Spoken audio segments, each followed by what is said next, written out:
Dieu cherche quelqu'un derrière cette caméra à qui je m'adresse, à qui il pourra faire du bien à cause de celui qui a été donné. Dieu, Jean 3,16, a tellement aimé le monde qu'il a donné son Fils unique, afin que quiconque croit en lui ne périsse point, mais qu'il ait la vie éternelle. Bonjour et bienvenue chers amis dans nos studios de notre chaîne TBN, Télévision Bonne Nouvelle. Et nous aimerions partager cette bonne nouvelle avec vous et continuer cette série de messages que nous avions commencé sur cette bonne nouvelle qui a retenti dans la vie d'un homme, le ministre de Candace, surintendant de ses biens, qui, alors qu'il était monté à Jérusalem pour adorer et qu'il s'en retournait vers son pays, eh bien cette bonne nouvelle de l'Évangile, cette bonne nouvelle de Jésus l'a rejoint sur le chemin descendant et désert sur lequel il se trouvait. La bonne nouvelle, cette bonne nouvelle qui lui annonça, quelle est-elle ?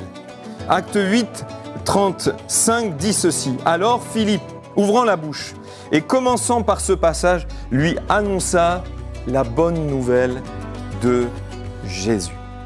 J'aimerais tout simplement caractériser cette bonne nouvelle, ce qu'elle signifie. Quelle est-elle, cette bonne nouvelle ? Nous avons vu ensemble que sur ce chemin, la providence divine a rejoint cet homme pour qu'il entende cette bonne nouvelle. Alors qu'il se trouvait sur un chemin désert et descendant, et votre chemin peut être désert et descendant, non pas au sens propre du terme, mais au sens figuré. Eh bien, sur ce chemin désert et descendant, la bonne nouvelle de l'Évangile vous rejoint. Et nous avions vu ensemble ce témoignage magnifique de Dani Velasco qui a été au bénéfice de la grâce, de la puissance restauratrice et salutrice de Dieu pour lui. Nous avions vu ensemble que dans votre désert, oui, cette bonne nouvelle retentit. Et que votre désert n'est pas là que pour que vous vous égariez, vous mouriez, que vous vous révoltiez. Mais il y a un chemin dans le désert. Ésaïe 43, 18. Voici, je mets un chemin dans le désert et des fleuves dans la solitude. Quelle est-elle, cette bonne nouvelle ? Qu'est-ce qui la caractérise ? J'aimerais vous dire que cette bonne nouvelle nous parle du fait que les choses peuvent changer pour vous. Votre vie peut changer. Vos circonstances peuvent changer. Dieu vous aime. Et l'amour de Dieu a été prouvé pour vous. L'Écriture déclare que Dieu prouve son amour en ce que lorsque nous étions encore des pécheurs, Christ est mort pour nous. Cette bonne nouvelle, c'est l'amour de Dieu qui vous rejoint. Cet amour qui veut prendre soin de vous, vous sauver, vous conduire vers la gloire, la vie éternelle, la vie et le royaume qui est à venir et qui sera manifesté. Cette bonne nouvelle, c'est que les choses peuvent changer pour vous parce que Dieu vous aime. La bonne nouvelle, c'est que Jésus est mort pour toi. C'est la démonstration de cet amour. Cette bonne nouvelle, c'est que Dieu veut vous sauver, sozo en grec, secourir, libérer, conduire vers la vie éternelle. Dieu veut vous sauver, voilà la bonne nouvelle. Dieu ne veut pas que vous périssiez, que vous soyez séparés de lui pour l'éternité. Non, Dieu veut vous sauver, vous réconcilier avec lui. Dieu veut faire de vous une créature nouvelle. Dieu veut vous adopter comme son enfant, faire de vous son fils, sa fille bien-aimée, en Jésus-Christ. La bonne nouvelle, c'est que Dieu désire vous bénir, vous faire du bien.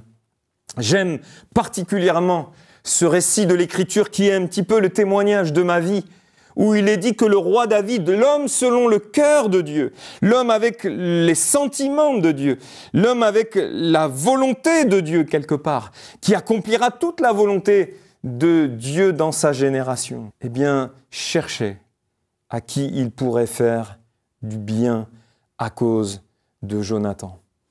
Dieu cherche quelqu'un à qui il pourra faire du bien, quelqu'un qu'il pourra bénir. Voilà la bonne nouvelle pour vous. Dieu vous cherche. Vous ne le savez peut-être pas, mais Dieu vous cherche parce qu'il veut vous faire du bien, non pas à cause de Jonathan qui signifie celui qui a été donné, mais à cause de celui qui a été donné du ciel, qui est descendu du ciel, Jésus-Christ, le Fils de Dieu, qui est venu du ciel sur la terre pour donner sa vie en rançon pour nous, pour que nos péchés soient rachetés, pour que notre dette envers Dieu à cause de nos péchés soit effacée, pour que, vendus au péché, nous soyons libérés. Dieu cherche quelqu'un derrière cette caméra à qui je m'adresse, à qui il pourra faire du bien à cause de celui qui a été donné. Dieu, Jean 3,16, a tellement aimé le monde qu'il a donné son Fils unique, afin que quiconque croit en lui ne périsse point, mais qu'il ait la vie éternelle. La bonne nouvelle, c'est que tes péchés peuvent être pardonnés. Tu n'es pas obligé de rester dans ta culpabilité, enfermé dans ton passé qui te tient. La bonne nouvelle, c'est que tu peux devenir une nouvelle personne, c'est que tu peux vivre une vie nouvelle, c'est que tout peut recommencer. Voilà la bonne nouvelle. Tu peux recevoir le don du Saint-Esprit qui te rendra capable de marcher dans la sainteté et la justice tous les jours de ta vie, d'une manière qui soit agréable à Dieu. La bonne nouvelle, c'est que par le Saint-Esprit, Dieu te rendra capable de marcher comme il veut que tu marches. Tu peux être, et c'est ça la bonne nouvelle, changé, transformé, libéré. La bonne nouvelle, chers amis, c'est qu'il a été maudit sur le bois pour que tu sois béni.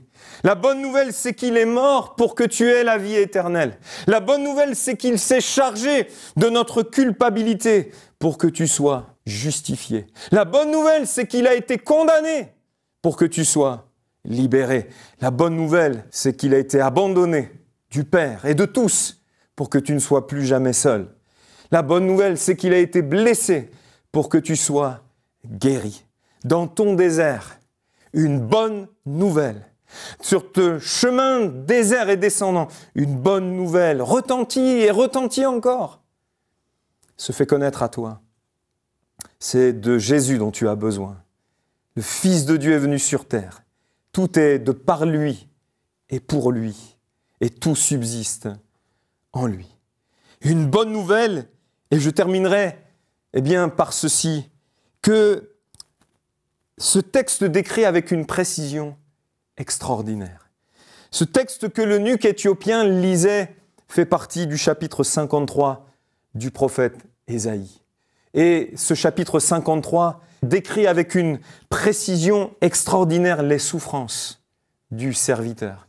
Annonce prophétiquement les souffrances de Christ bien des années avant la croix. Et nous montre toute l'inspiration de l'Écriture.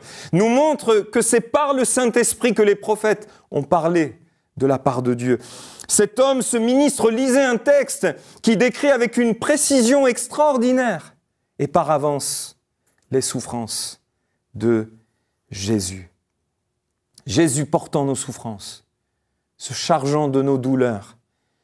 Jésus que les Juifs ont considéré comme frappé, humilié par lui, mais qui était blessé pour nos péchés, brisé pour nos iniquités. Jésus sur lequel le châtiment que nous méritions tombe pour que nous ayons la paix avec Dieu, que nous soyons réconciliés avec Dieu. Jésus par lesquels nous sommes guéris, par les meurtrissures duquel nous sommes guéris du mal, guéris du péché. Jésus dira que ce ne sont pas les bien portants qui ont besoin d'un médecin, mais ce sont ceux qui ont besoin de repentance. Jésus sur lequel l'iniquité de nous tous est retombée. Jésus qui a été enlevé par l'angoisse et le châtiment, et non l'asphyxie comme les crucifiés de l'époque. Jésus retiré de la terre des vivants, premièrement pour les péchés de son peuple, mais aussi pour les nôtres. Jésus, voilà la bonne nouvelle, qui se livre lui-même à la mort. Il dira « Je donne ma vie, personne ne me l'ôte ». Jésus qui a intercédé pour les coupables. Mais Jésus qui est glorieusement ressuscité le 3e jour. Et ce texte décrit avec précision non seulement les souffrances du serviteur, mais aussi sa glorieuse résurrection. Il verra une postérité. Et c'est ce que Dieu voit aujourd'hui, une postérité. C'est ce que Jésus voit. Jésus qui est glorieusement ressuscité et l'œuvre de l'Éternel prospère entre ses mains. Jésus qui rassasie ses regards aujourd'hui et qui aura sa part avec les grands et le butin avec les puissants. Chers amis, j'aimerais terminer avec cette réalité remarquable, cette bonne nouvelle qui a été authentifiée. Je répète, cette bonne nouvelle qui a été authentifiée et qui s'est accomplie parfaitement avec une précision extraordinaire. Authentifiée par quoi ?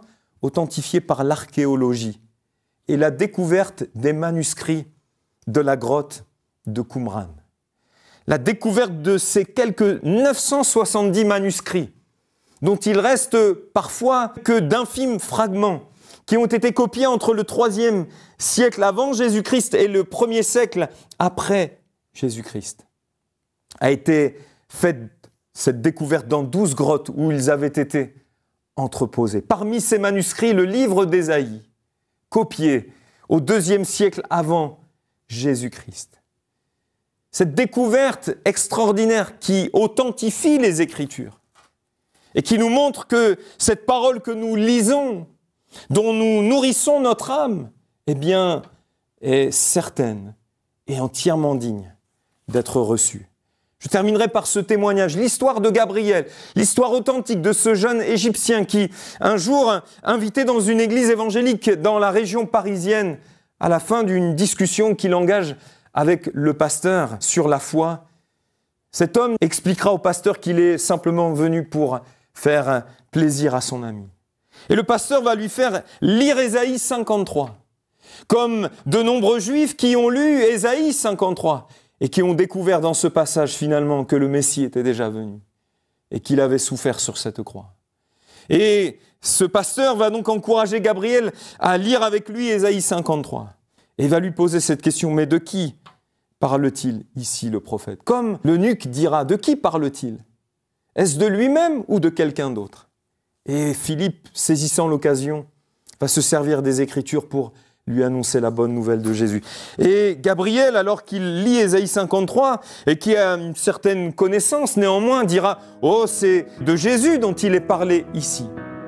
Mais argumente en disant que celui qui a écrit ces choses s'est arrangé pour que cela coïncide parfaitement avec la description qui nous est donnée de la mort de Jésus, jusqu'à ce que le pasteur lui parle des découvertes de la grotte de Qumran et de leur datation, bien avant la naissance et la mort de Jésus-Christ. Et là, il y a comme un gros blanc qui va s'installer, interpeller.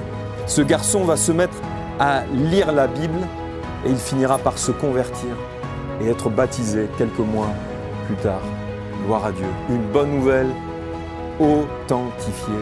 Que Dieu vous bénisse.